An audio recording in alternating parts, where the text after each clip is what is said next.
De l'hôtel Upemba qu'a eu lieu ce samedi 28 mai 2022 la conférence de vulgarisation du message de Mbidiste par l'envoyé divin et testateur du Troisième Testament Ilunga Mbidi Mbai Kazadi Nkobongo par les fidèles croyants en cette religion, sous les thèmes « Le réveil spirituel de l'Afrique noire » sous l'ère du Troisième et Dernier Testament reçu de la Troisième Alliance de restauration de l'humanité. 3 speeches ont caractérisé ces assises qui ont connu la participation de plusieurs conviés des différentes croyances venues de tous les 4 coins de la ville de Lubumbashi et d'ailleurs pour apprendre cette doctrine qui vient corriger et clarifier tout ce qui a été caché, falsifié et voilé dans les 2 testaments. Le premier intervenant a révélé l'ignorance dont a été victime le peuple congolais par rapport au message. Que cette bonne nouvelle soit apportée aux Congolais de la République démocratique du Congo. Ils ont vécu 17 siècles avant. Cette bonne nouvelle a existé pendant 17 siècles sans qu'aucun Congolais chez nous ici de l'époque soit au courant de l'existence de ces manifestations. Sans qu'aucun Congolais soit informé avant le XVIIe siècle. Bien aimé, en bref, les Congolais étaient simplement ignorants de la bonne nouvelle qui, elle, existait déjà ailleurs. Le deuxième intervenant a quant à lui parlé de la mission de Mbidi Mbai Kazadi Nkobongo. Le Fils, Dieu le Père m'envoie conclure avec vous la 3e alliance.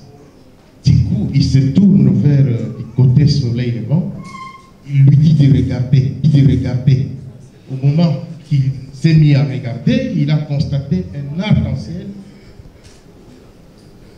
qui touchait les 2 bouts d'horizon.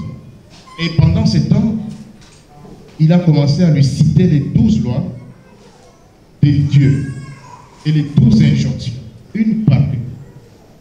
Cette causerie a duré 3 heures de temps. C'est vers 15 heures que Dieu, le Fils, lui quitte en lui disant qu'il reviendrait. La promesse que nous dirons pour vous montrer, Dieu le Fils lui dit que je susciterai pour vous d'autres prophètes qui viendront attester l'authenticité de l'œuvre que vous avez maintenant et vous accompagner dans ce dernier. Et le troisième a quant à lui parlé des signes de l'Alliance. Le premier, on tâchera de montrer pourquoi devrait-il avoir 3 alliances de purification. On nous a dit la deuxième, c'est la dernière, c'est la plus parfaite, c'est la plus meilleure. D'ailleurs, avec le sang de Jésus à la croix de Golgotha, tout est accompli. Vous venez encore avec quoi? Est-ce que devrait-il réellement avoir 3 alliances de purification? De racines congolaises ou de racines africaines, plus précisément de racines congolaises. Donc pourquoi cette 3e et dernière alliance devait être de racines africaines? À la lumière de toutes ces interventions, l'Assemblée a compris les 7 objectifs assignés par Dieu à l'Église du Troisième Testament. Vous êtes à la recherche de la vérité. Vous voulez clarifier vos zones d'ombre sur votre connaissance religieuse et état spirituel. Voici pour vous une occasion.